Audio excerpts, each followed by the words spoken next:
His mouth was on me like a starving man finally fed.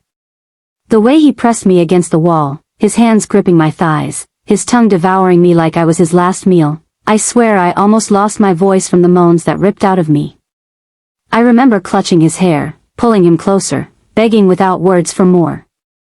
Every stroke, every flick, every desperate munch of me sent sparks up my spine until my knees trembled so badly I thought I'd collapse. And right there, in that reckless moment of surrender, I thought to myself, this is the kind of ache no woman forgets.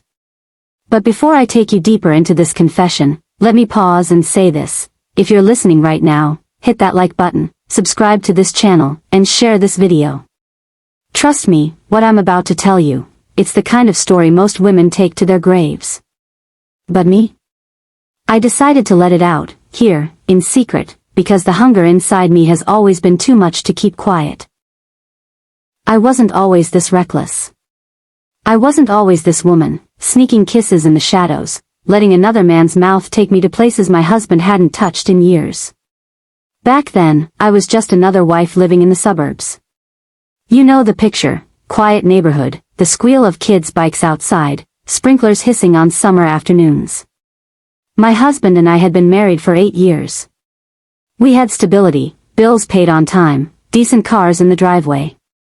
From the outside, my life looked perfect. But inside? I was starving. Not for food. Not for money. For touch. For passion. For that reckless kind of love that leaves you shaking and breathless. My husband had long stopped noticing me. He came home tired, plopped in front of the TV, kissed me goodnight like I was a sister instead of a wife. And then he came along. It started with the most ordinary thing, a new coworker at the office. His name doesn't matter here, and for my safety, I won't give it. Let's just call him my escape. He was younger. Not too much, but enough to carry that energy my husband had lost. He had this confident smile, the kind of smile that looked like it was hiding secrets. And when he looked at me, it wasn't the dull stare I was used to, it was sharp, hungry, like his eyes were already undressing me. At first, it was innocent. Quick conversations by the coffee machine. A little too much laughter at his jokes. He complimented my perfume once, and I swear, I felt my skin burn for hours after. But it was his voice, low, steady, daring, that pulled me closer each day. And then came the night that changed everything. We had stayed late at the office, just the two of us. Papers scattered, the glow of the desk lamps keeping us company. He leaned over my chair to point at something on my laptop, and his arm brushed mine. My skin lit up like fire. I tried to laugh it off, but he didn't move away. His breath was warm against my ear when he whispered, "You smell too good to be working this late." My heart thudded so loud I was sure he could hear it. I turned, and suddenly his lips were right there, so close, too close. I should have pulled back. I should have thought about my husband, about my marriage, about the life I had built. But all I thought about in that moment was how long it had been since I felt wanted. So when he kissed me, I let him. It wasn't gentle. It wasn't polite. It was desperate. His lips crashed against mine, his hand gripping my face, his tongue sliding against mine like he had been waiting for this since the first day we met. I melted. God, I melted into him. My body remembered what it felt like to be touched, to be devoured. I clutched his shirt, pulling him closer, and when he lifted me onto the desk, scattering papers everywhere, I didn't care. That kiss, it was the first bite. The first taste of something forbidden, dangerous, intoxicating. And it left me aching for more. That was the beginning. The night my hunger woke up. The night he showed me that being munched, kissed, devoured, wasn't just an act, it was a calling. And from then on, I couldn't stop. Backhand index pointing right. If you've been listening this far, don't forget to hit like, subscribe, and share this video. Because what I'm about to reveal in chapter 2, will make you see just how far my secret hunger took me. I swore I wouldn't let it go further. After that night on the office desk, when his kiss had left my lips swollen and my heart thundering, I drove home with shaky hands gripping the steering wheel. The guilt sat heavy in my chest, but underneath it, there was something hotter, more dangerous, desire. I walked into my house, saw my husband half asleep on the couch, remote in his hand, a football game droning in the background. He barely looked at me, just mumbled, "Hey, babe," before turning back to the screen. And in that moment, I knew, I was already lost. Because no matter how wrong it was, all I could think about was the taste of another man's mouth on mine. The text started the next morning. Couldn't stop thinking about you. Your lips, addictive. We need to finish what we started. I told myself I wouldn't reply, but my fingers betrayed me. Where? When? It was like being pulled into a storm I couldn't escape. We met at a hotel off the highway. Cheap enough to not be suspicious, but clean enough to not feel dirty. I remember my hands trembling as I slid the keycard through the door. My wedding ring caught the light, and for a second, I almost turned back. But then I heard the door click shut behind me, and he was there, his hands already on my waist, his lips crashing against mine before I could breathe. This wasn't a kiss anymore. This was hunger. Raw. Unfiltered. The kind that makes you forget your name, your vows, your life outside those four walls. He pushed me against the door, his mouth trailing down my neck, his teeth grazing my skin. Every bite sent shocks down to places I hadn't felt alive in years. When he knelt in front of me, his eyes locking with mine before his lips claimed me, I lost all sense of reality.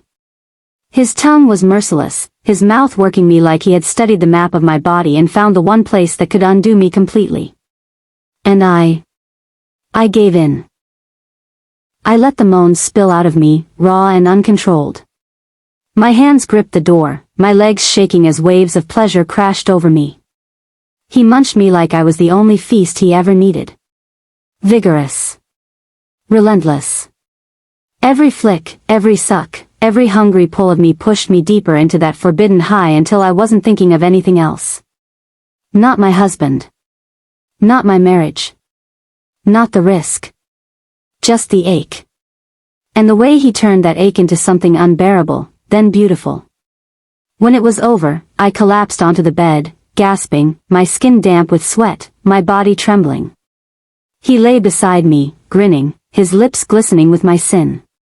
"You taste better than I imagined," he whispered, his fingers brushing my cheek. And God help me, instead of shame, I felt proud. Wanted. Desired. Alive. That night, I drove home again. My hair messy, my lips bruised, my heart pounding. My husband was asleep this time, his snores filling the silence. I stood there in the doorway, staring at the man I had promised to love forever, and all I could feel was the pulse still throbbing between my thighs.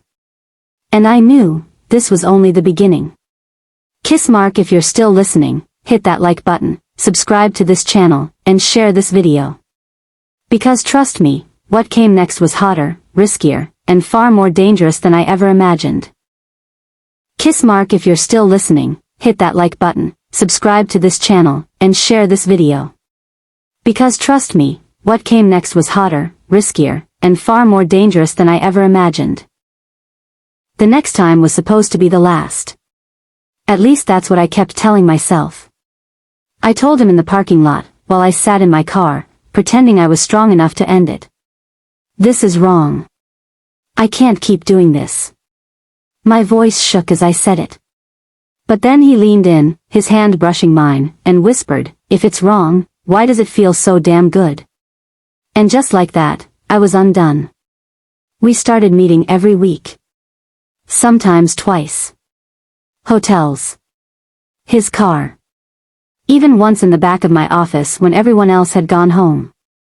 Each time, he devoured me like he hadn't eaten in days, and each time, I surrendered faster, hungrier than before. I craved him. Not just the way his mouth drove me wild, but the way his presence made me feel alive again. Seen. Desired. Not invisible like I was in my own home. One night, we met at a rooftop bar in the city before heading to the hotel. I still remember the way the lights reflected on his face, the way he leaned close, his hand on my thigh under the table. "Do you know how many times I've thought about you today?" he asked. I laughed nervously, sipping my wine. "Probably not as much as I thought about you." He smirked, leaned in closer. "I thought about your taste. The way you shake when I—" "Stop," I whispered, blushing, glancing around, terrified someone might overhear. But the heat pooling between my thighs betrayed me. I didn't want him to stop. By the time we got to the hotel, I was trembling. Not from fear, but from need. The door shut, and his mouth was already on mine, fierce and desperate. He kissed me like he was trying to erase the world around us, and maybe, in that moment, he did. When he lifted me onto the bed and buried his face between my legs, I gasped so loud I thought the whole floor might hear me. His tongue worked me harder, deeper, more precise than ever before, and I clutched the sheets until my knuckles turned white. "Don't stop," I begged, my voice breaking. He didn't. He never did. Every flick of his tongue, every greedy pull of me sent me spiraling higher until I shattered, trembling, crying out his name into the pillow. And when it was over, when I was still shaking, he looked up at me with that cocky grin and said, "I'll never get tired of this. Of you." But lying there afterward, tangled in hotel sheets, something shifted in me. This wasn't just lust anymore. This was becoming dangerous. I wasn't just cheating on my husband, I was betraying myself.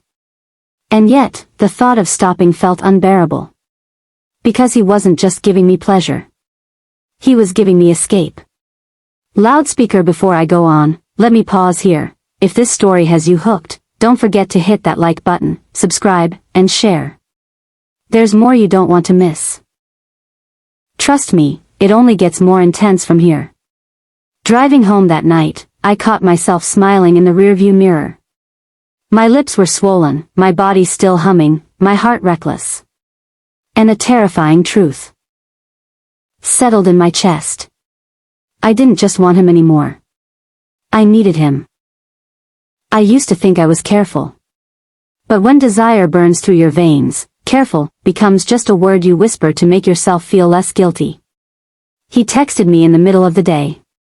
"I need you tonight. I can't wait." My heart hammered as I stared at my phone. My husband was in the other room watching TV, completely unaware that I was making plans to be devoured again. We met at a small roadside motel just off the highway. Cheap, dim, the kind of place no one respectable would ever glance at twice. And yet, the second I walked in, the air felt electric. He didn't even let me take my coat off. His mouth crashed against mine, his hands sliding down my body, pulling me into his hunger. I melted into it, into him. "You drive me crazy," he growled into my neck. "You make me forget who I am," I whispered back. And then, like every other time, he went lower, deeper, until the world spun around me. His tongue was ruthless, vigorous, pulling sound after sound from me that I didn't even know I could make. I grabbed his hair, trembling, aching, begging him not to stop. When the waves of pleasure hit, I almost cried. Not from guilt. Not from shame. But from the sheer madness of being consumed so completely. Later, as I lay against his chest, the weight of what I was doing pressed hard against me. "What if we get caught?" I asked softly. He chuckled, stroking my thigh. "Then at least I'll die happy." I should have laughed, but instead, his words scared me. Because for the first time, I thought about the consequences. That night, when I got home, my husband asked where I'd been. My throat went dry. "Traffic," I said quickly, forcing a smile. He didn't question it. He kissed my forehead, went back to his phone, and I felt both relief and heartbreak at once. He didn't notice. He didn't suspect. He didn't even look at me. And that made the danger easier to justify. Because if he couldn't see me, at least someone else did. Loudspeaker, and hey, before I continue, if this story has your pulse racing, make sure you subscribe, like, and share. That's the only way I'll know you want more of these confessions, and believe me, there's more coming. The next week, it got even riskier. We met in his car, parked in the shadows behind an old warehouse. The windows fogged up fast, our hands fumbling, our mouths desperate. At one point, headlights swept across us. Another car pulled in nearby. My breath caught, my heart racing so hard I thought it might explode. "Shoo," he whispered, his hand clamping over my mouth, his tongue still working me with feverish determination. The thrill of almost being caught pushed me over the edge harder than ever before. My body shook, my cries muffled against his palm, my release crashing like thunder inside that car. When it was over, we collapsed against each other, panting, laughing nervously, our faces glowing in the dim light. I knew then, this wasn't just an affair. This was an addiction. N.A. Addictions don't end quietly. I never thought a man's mouth could change my life. But his did. His hunger devoured more than just my body, it consumed my will, my boundaries, my marriage vows. Every time he touched me, I felt alive in a way I couldn't explain. Like he was drinking every ache I had ever hidden. His vigorous munching wasn't just about pleasure, it was about being seen, being wanted, being worshipped. The last time we met, it wasn't in a motel or a car. It was in his apartment. I still remember standing at the door, my hand trembling on the knob. Inside, I knew there was no turning back. The moment I walked in, he grabbed me, kissed me so deeply my knees buckled.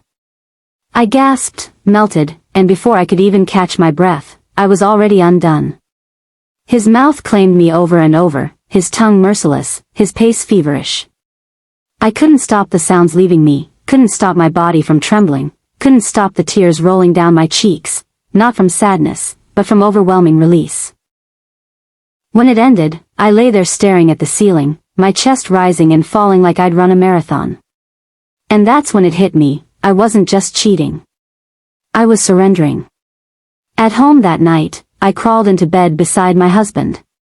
He was snoring lightly, his back turned to me. I stared at him in the dark, guilt scratching at me, but not enough to silence the memory of what I had just done. My lips still tingled. My body still ached. My soul still whispered for more. I wanted to stop. But the truth? I didn't want to stop. So here I am, speaking to you anonymously. No names, no faces. Just confessions. Because if my husband ever knew, he would leave. If the world ever knew, they would judge. But if I keep it inside, it will eat me alive. This man, this secret, has become my illusion and my addiction. Kiss mark if you've stayed with me till now, don't forget to subscribe, like this video, and share it. My confessions are not over. And maybe, just maybe, your confessions aren't either. Fire he devoured me until I forgot who I was, until my aching turned into craving, until guilt felt like pleasure in disguise. I know I should stop, but his hunger keeps pulling me deeper into the secret I swore I'd never tell. That's why I stay anonymous, because if my husband ever knew, my world would burn. If you felt the fire in my confession, don't forget to like this video, subscribe for more untold stories, and share it, because somewhere out there, someone else is living a secret just like mine. Kiss mark.